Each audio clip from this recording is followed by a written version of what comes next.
दोस्तों नमस्कार। इस नए वीडियो में आपके सामने एक नए प्रश्न और नई व्याख्या के साथ हम फिर उपस्थित हुए हैं। प्रश्न ये है कि भारत का राष्ट्रपति तानाशाह नहीं बन सकता। इस कथन की समीक्षा कीजिए। बड़ा अच्छा प्रश्न है। प्रश्न फिर से सुन लीजिए। प्रश्न में कह रहा है कि भारत का राष्ट्रपति तानाशाह नहीं बन सकता। बड़ा स्पष्ट कह रहा है कि तानाशाह नहीं बन सकता। अब आपको बताना है कि क्यों नहीं बन सकता। कुछ तो कारण होंगे। अगर इतने विश्वास के साथ प्रश्न में स्टेटमेंट दिया गया है कि भारत का राष्ट्रपति तानाशाह नहीं बन सकता, तो इस कथन की समीक्षा कीजिए। अब हम देखते हैं कि जो संविधान का अनुच्छेद 52 है वह एक प्रावधान करता है कि भारत में एक राष्ट्रपति होगा। राष्ट्रपति कौन है? कार्यपालिका का प्रमुख है, राष्ट्र का प्रमुख है। अब हम देखेंगे कि भारत के राष्ट्रपति की संवैधानिक स्थिति क्या है। तो प्रश्न में हम एक तरफ यह उल्लेख कर देंगे कि अनुच्छेद 52 हमें यह प्रावधान करता है कि देश में एक राष्ट्रपति होगा, और दूसरी तरफ हम ये बता देंगे कि राष्ट्रपति की संवैधानिक स्थिति क्या है, राष्ट्रपति कौन है। तो पहला, वह कार्यपालिका का प्रमुख होगा। अब ये बात की बात है कि वह नाम मात्र का प्रमुख है कि वास्तविक प्रमुख है। तो हम जानते हैं कि संसदीय व्यवस्था है तो राष्ट्रपति नाम मात्र का प्रमुख है, लेकिन है तो कार्यपालिका का प्रमुख। यह उसकी संवैधानिक स्थिति है। दूसरा, वह राष्ट्र का संवैधानिक प्रमुख होगा, मतलब कोई भी कार्य अगर होगा तो राष्ट्रपति के नाम से होगा। समस्त कार्यपालिका शक्तियाँ उसमें निहित होती हैं। और अगला, वह तीनों सेनाओं का सर्वोच्च कमांडर होता है। यह राष्ट्रपति की संवैधानिक स्थिति है। क्या स्थिति है? वह कार्यपालिका का प्रमुख होगा, समस्त कार्यपालिका शक्तियाँ उसमें निहित होंगी, वह राष्ट्र का संवैधानिक प्रमुख होगा और वह तीनों सेनाओं का सर्वोच्च कमांडर होगा। अब संविधान के वे प्रावधान जो राष्ट्रपति पर यह प्रतिबंध लगाते हैं कि वह तानाशाह नहीं बन सकता। तो पहला क्या है कि भारत की शासन व्यवस्था संसदीय प्रणाली पर आधारित है। तो जब कभी संसदीय प्रणाली होगी, तो मैंने बताया था कि संसदीय प्रणाली उसे कहते हैं जब कार्यपालिका के दो प्रमुख होते हैं, जब सरकार के दो प्रमुख होते हैं। एक होगा नाम मात्र का प्रमुख और एक होगा वास्तविक प्रमुख। तो राष्ट्रपति नाम मात्र का प्रमुख और मंत्रिपरिषद वास्तविक प्रमुख। मंत्रिपरिषद का प्रधान कौन होगा? प्रधानमंत्री। तो प्रधानमंत्री वास्तविक प्रमुख और राष्ट्रपति नाम मात्र का प्रमुख। अगला क्या है कि 42वां संविधान संशोधन 1976। इसके पहले हमें यह समझना चाहिए कि अनुच्छेद 52 राष्ट्रपति का प्रावधान करता है, अनुच्छेद 53 कहता है कि वो कार्यपालिका का प्रमुख होगा, सारी शक्तियाँ उसमें निहित होंगी। अनुच्छेद 74 ये कहता है कि राष्ट्रपति की सहायता के लिए और सलाह के लिए एक मंत्रिपरिषद होगा। अब बात यह है कि राष्ट्रपति अपने सारी शक्तियों का प्रयोग किसके सलाह से करेगा? तो मंत्रिपरिषद के।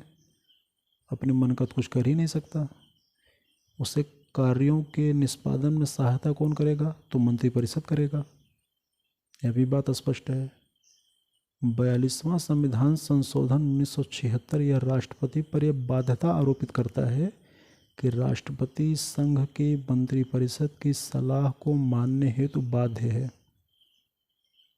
वह अपने समस्त अधिकारों और कर्तव्यों का संचालन मंत्रिपरिषद के सलाह से ही करेगा।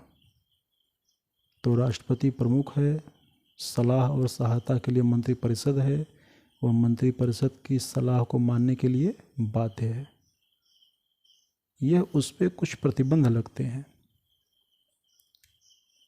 ये अलग बात है कि 44वें संविधान संशोधन 1978 में कहा गया कि राष्ट्रपति चाहे तो सलाह को एक बार मंत्रिपरिषद के पास वापस कर सकता है। हालांकि जब वही सलाह दोबारा उसके पास आएगी तो उसे पुनः मानने के लिए बाध्य हो जाएगा। अगला जो प्रावधान जो राष्ट्रपति पे अंकुश लगाते हैं वह है राष्ट्रपति का एक निश्चित कार्यकाल। संविधान ने राष्ट्रपति को एक निश्चित कार्यकाल प्रदान किया है जो 5 वर्ष है। और 5 वर्ष कब से है? उसके शपथ ग्रहण करते ही, मतलब उसके कार्यभार ग्रहण करने की तिथि से 5 साल। इसका मतलब कि उसके कार्यकाल के दौरान ही उसके उत्तराधिकारी का चुनाव कर लिया जाएगा। मतलब कि राष्ट्रपति अनिश्चित काल के लिए भारत का राष्ट्रपति नहीं बन सकता, उसका कार्यकाल एक निश्चित है। अगर इन सब उपायों के बाद भी राष्ट्रपति संविधान का अतिक्रमण करे, ध्यान दीजिएगा शब्द पे, 56B में यह प्रावधान है कि राष्ट्रपति पर महाभियोग किस आधार पर लगेगा, तो सिर्फ एक आधार है, संविधान का अतिक्रमण। यदि संविधान का अतिक्रमण करे तो अनुच्छेद 61 के अंतर्गत उस पे महाभियोग की कार्रवाई करके उसे पद से हटाया जा सकता है। तो एक बार अगर उसको हम समराइज करें तो फिर से सुन लीजिए। भारत में एक राष्ट्रपति होगा, वह कार्यपालिका का प्रमुख होगा, सारी कार्यपालिका शक्तियाँ उसमें निहित होंगी। वह अपने कर्तव्यों और अधिकारों का प्रयोग मंत्रिपरिषद की सलाह पर करेगा।